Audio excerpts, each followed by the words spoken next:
Witches by Colin and Jackie Hawkins.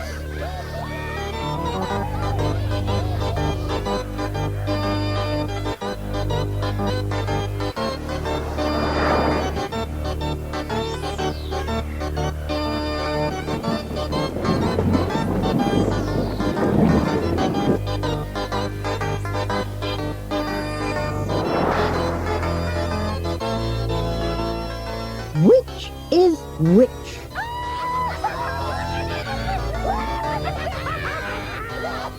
According to ancient writings, a witch be known by her great age, wrinkled face, furrowed brow, hairy lip, goba teeth, squint eye, squeaky voice, scolding tongue, ragged coat, and the cat or dog by her side. This is, of course, a very good description of lots of people, especially grannies, and even more especially of old grannies. Even if your granny has all these qualities, it still doesn't mean that she is a witch. Watch for other signs and ask these questions. Has your granny a fondness for wearing long black gowns and tall pointed hats? Does she cook weeds, roots and herbs in enormous black pots? I think it needs more salt. Does your granny like to dance round the garden at midnight? If so, does she dance alone? With her cronies? Only at full moon? At other times? Not now, Granny. Can your granny raise storms at sea, call up the wind, bring rain?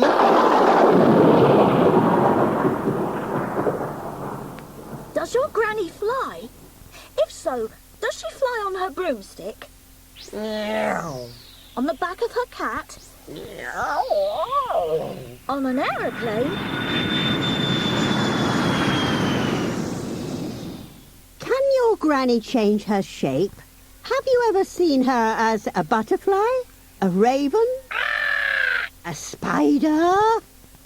Can your granny cure fevers, aches or bad humours? Shut up! It's not funny! If you answered yes to any of these questions, your granny is almost certainly a witch. If you answered no to them all, here is one further test you can apply. Ask your granny if she likes tea. A true witch will answer yes.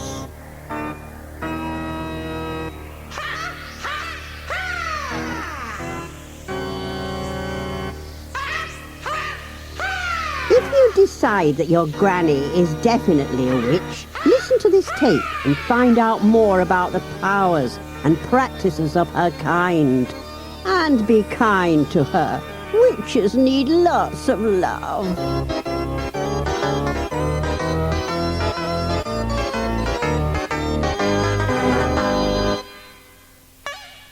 Looks familiar. If you are talking behind your granny's back, make sure her cat is not listening. Meow! For her cat is probably not a real cat at all. Meow! It is probably her familiar, an imp that has taken the form of a cat. Meow! Here, what's your familiar called? Dunno. He won't tell me. Oh, not very familiar. Familiars are used by witches to gather information and gossip. They help to gather ingredients for spells and generally make themselves useful. Another cup of tea, please, Puss. Oh, and a nice slice of cake while you're at it. She's getting over-familiar. Not all familiars are cats, of course. They can be dogs, birds, toads, crocodiles, and even spiders. Where do witches' frogs sit? On toadstools. Cats Cats are most popular because they can forecast the weather and help a witch to change it. Watch your granny's cat. If it claws at the carpet or at the curtains, it is raising the wind. If it washes its ears or sneezes, rain will come. Shoo!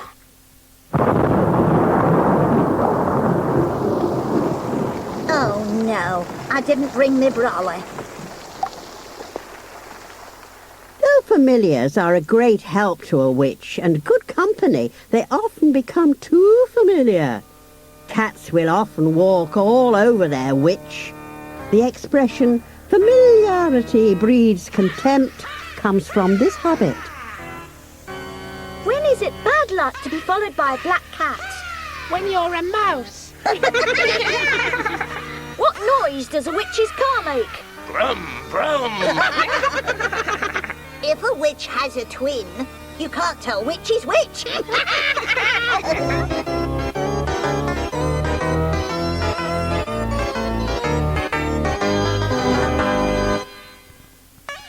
Home, sour home.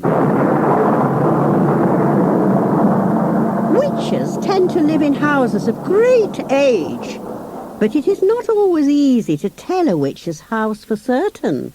Signs to look for are an unlucky number on the door, Probably number 13. a very slender garage, That's a broomstick shed.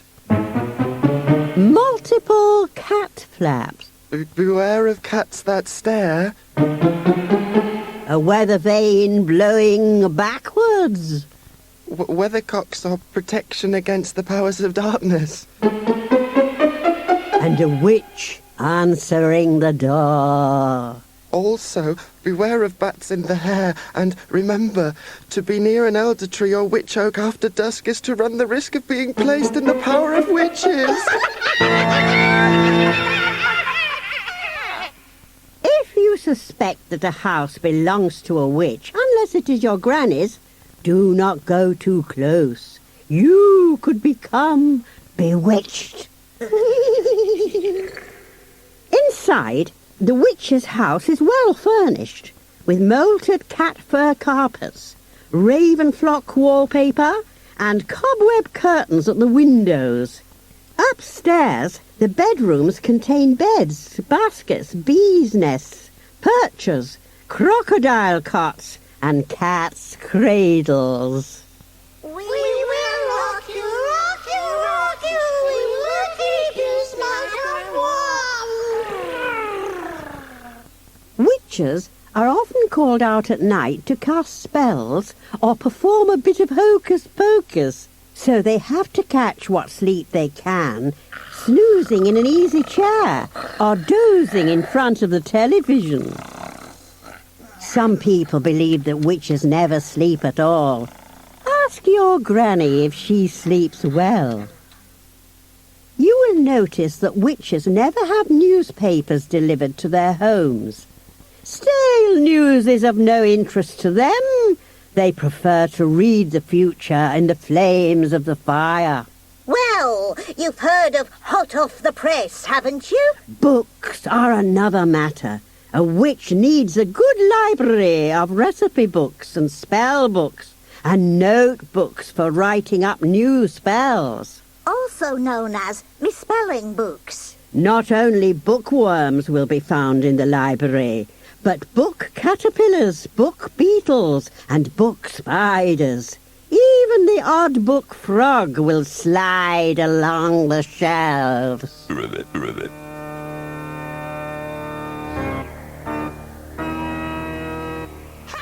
What kind of sandals would a witch wear? Open-toed. Why is that toad going tick-tick-da, da-tick-da-tick? He's a Morse toad. Did you hear about the witch who was kicked out of school? She was expelled.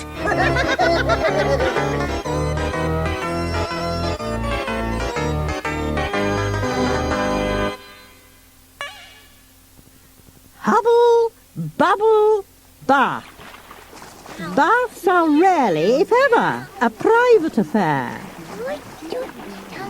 The problem of over-familiar familiars often becomes acute at bath time. Careful with that back brush. Listen, you're squashing me rubber duck. Where's the soap work gone? Contrary to popular belief, witches like to wash or bath every day, and most wash and curl their hair at least once a week. Bubbles are a must. Soapwort leaves, bruised, tied in muslin and agitated with water, produce a luxurious foam in minutes. Whee! To create an especially soothing bath after a hectic night, many witches add lavender to the water, a favourite witch scent. See if your granny likes lavender. Bath time is also beauty time, with extra care given to hair and complexion. Secret health and beauty recipes are handed down from witch mother to witch daughter. Cowslip ointment is supposed to reduce wrinkles, you know. Better avoid that, then. Ointment, herbs, lotions, shampoos, powders and scents, all combine to give the characteristically sleek, shiny locks and soft, downy skin of a young witch. Lips are polished and fangs varnished. Where do witches send their dirty clothes? To the dry screamers. Guess how you make a witch itch? Rub out the W. What kind of jewellery do witches wear? Charm bracelets.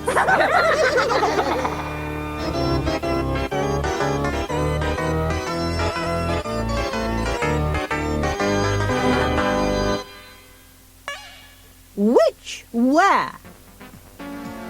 Witches are old-fashioned in their choice of clothes.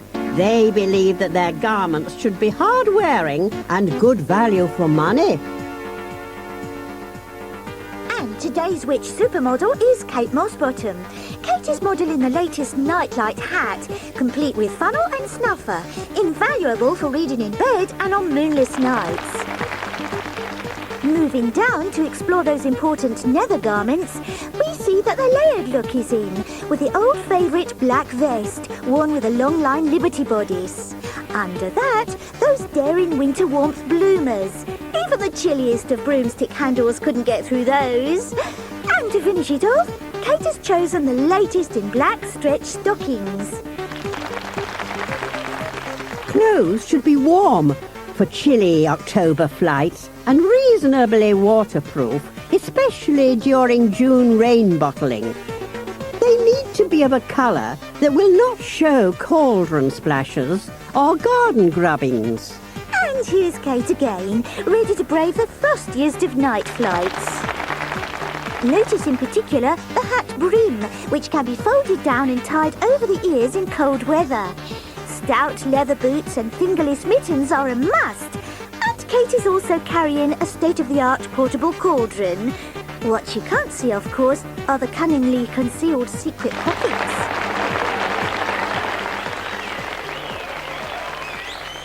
Most important, clothes should be comfortable, allowing complete freedom of movement for arm waving and leg jerking spells.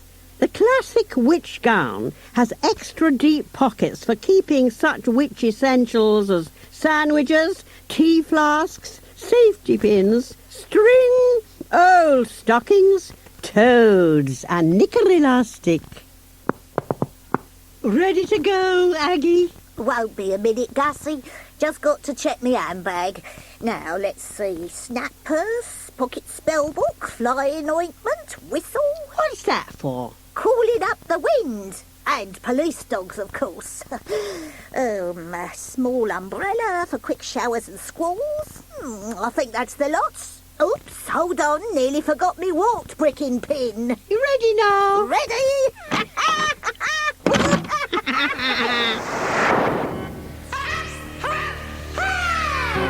What do you use to make your rock cakes, Light? Petrol.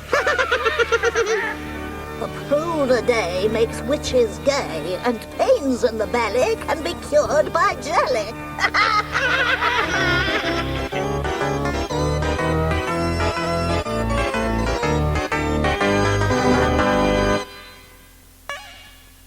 Snap, cackle, pop. Bats will rarely, if ever, get up in time for breakfast. But a breakfast of ants' eggs eaten raw will restore the senses. Witches eat heartily at breakfast. Most are especially fond of witch's sago, made from preserved frog spawn. A favourite second course is dawn-gathered mushrooms on toast. Warning, normal people shouldn't try this. After that, for the sour-toothed, there is delicious sloe jam with acorn bread and steaming hot dandelion coffee. In the old days, witches had to cast a spell to sour their milk. But nowadays, sour cream can be easily had from the supermarket. How do witches like to drink their tea? From a cup and saucerer. It's not so easy to get food for familiars. Very few shops stock tinned toad food, ravenseed, bat burgers, or choice cuts for crocodiles. So breakfast can take a long time, even with an imaginative witch at the stove. Next! No, me! I want second helping. I want toasted cheese, please. A cat on the mat is a cat that is fat. Meow. Witch's favourite food. Toad in the hole, followed by bread and butter pudding. What do you call a deaf witch? Anything you want! Did you hear about the witch who cut off her fingers? Now she writes shorthand.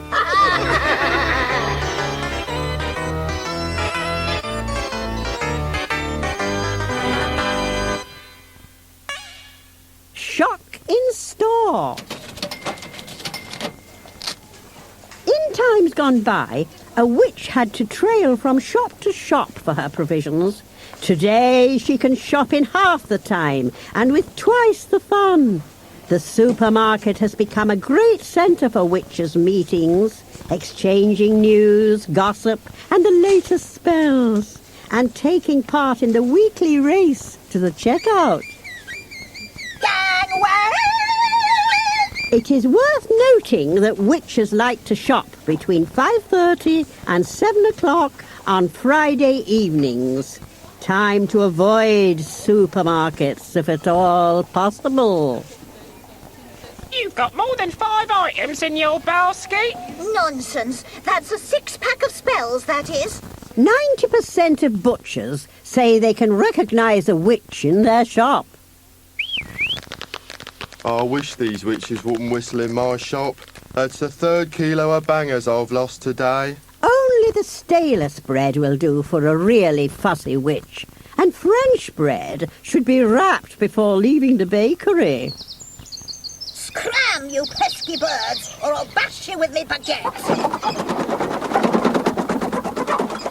Since the invention of electricity, witches have been more welcome at the candlestick makers. We've just taken delivery of some lovely big candles. Is that true, or are you just waxing lyrical? Do you know what happens when a witch loses her temper? She flies off the handle.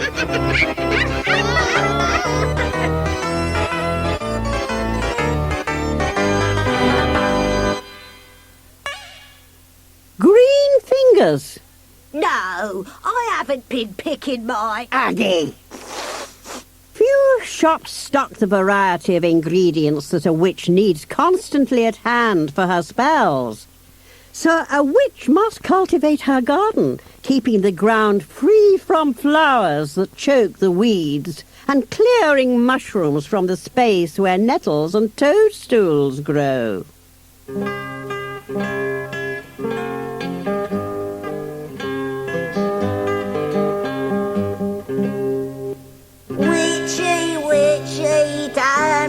right, witchy, how does your garden grow? With moss and weeds and prickly seeds and dandelions all in a row, and dandelions all in a row.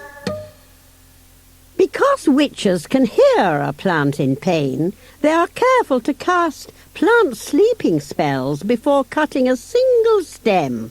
No crying creepers, shrieking violets, mournful moss or wisteria with hysteria will be found in a witch's garden. Nor will you find plants tied to stakes or forced to stand in rows against the wall. What trees do witches like best? Cemeteries. Favourite witch plants are nettles, To stay in fine fettle, eat a nettle. dandelions, Will induce restful sleep rarely. the tastier toadstools, Not much room for mushrooms. ground elder, chickweed, A cure for itch and scabs. rosemary, foxgloves, cucumbers and roses. And hollyhocks are a good remedy for spongy gums. See if your granny has any of these plants in her garden. But beware, some of these may be poisonous to ordinary people. Cucumbers, pumpkins, cress and claws will soothe the nose that is covered in sores. What do you call a witch who lives in the desert? A sandwich!